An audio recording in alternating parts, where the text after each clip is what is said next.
Before they were Radiohead, the band was known as On a Friday. Their very first manager was not a music industry expert. He was Stephen Barrett, the kind owner of a local pub.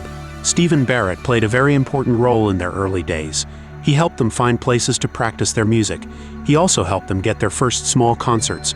This support was vital for a young band with big dreams. It shows the humble beginnings of one of the world's biggest bands.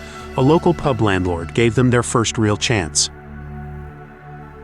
Many fans know the classic Radiohead lineup, but the band's history holds a small secret about their early members.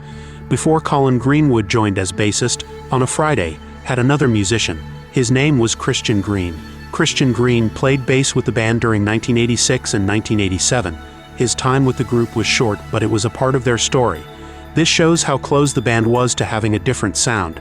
It highlights the many changes that happen before a band finds its final form. Before global fame, there was a time of doubt for Thom Yorke. The band was struggling to make progress in the music world. Thom Yorke was working in a clothes shop to earn money. He felt very discouraged by the band's slow journey. He often thought about giving up music completely. It was a dark period filled with uncertainty. This moment shows how close the music world came to losing Thom Yorke's talent. It reminds us that even great artists face hard times. The song Creep became Radiohead's first big hit. It is now one of their most famous songs, but the band themselves almost did not include it on their first album, Pablo Honey. They did not like the song very much. It was their producer, Sean Slade, who saw its potential. Sean Slade strongly believed in Creep. He fought hard to keep it on the album. His persistence changed music history. Without him, Creep might never have been released. Recording their album, The Bends, was a strange experience for Radiohead. They worked at the Manor Studio, a very old place. Band members, especially Thom Yorke, reported seeing and feeling strange things. They believed the studio had a ghost called the White Lady. These unexplained events made the atmosphere in the studio very eerie. The spooky feelings and mysterious presence might have influenced the mood of some of the songs. It adds a ghostly layer to the Bends' famous sound. The modified bear logo is a famous symbol for Radiohead.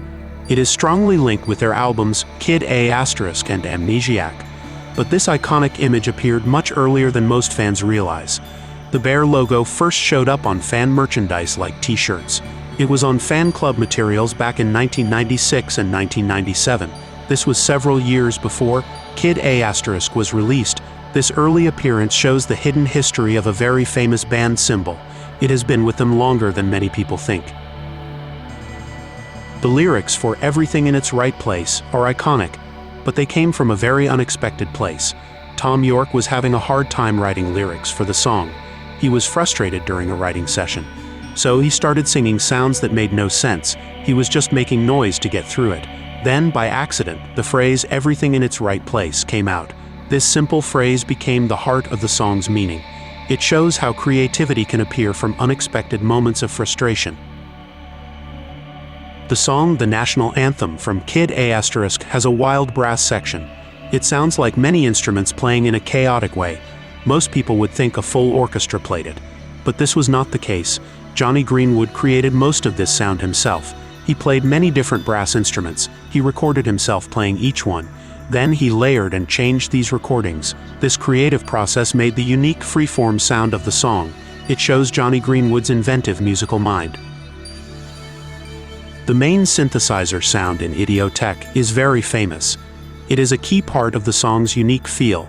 This iconic loop is not an original creation by Radiohead. It is sampled from an older, less-known piece of music. The sample comes from a 1973 computer music work. It is called Mild und Leise. The composer was an American pioneer named Paul Lansky. This hidden sample connects a modern electronic hit to early computer music. It is a surprising link in music history. The song Nude on *in Rainbows has a dreamlike, floating quality. This special sound was created with a clever trick. The band did not record the song at its final speed. They recorded the entire track much slower than it sounds on the album. Then they digitally sped it up. This process gave the song its unique ethereal feel. It also changed Thom Yorke's voice. His vocals gained a haunting, otherworldly quality. This production secret created one of the album's most memorable songs.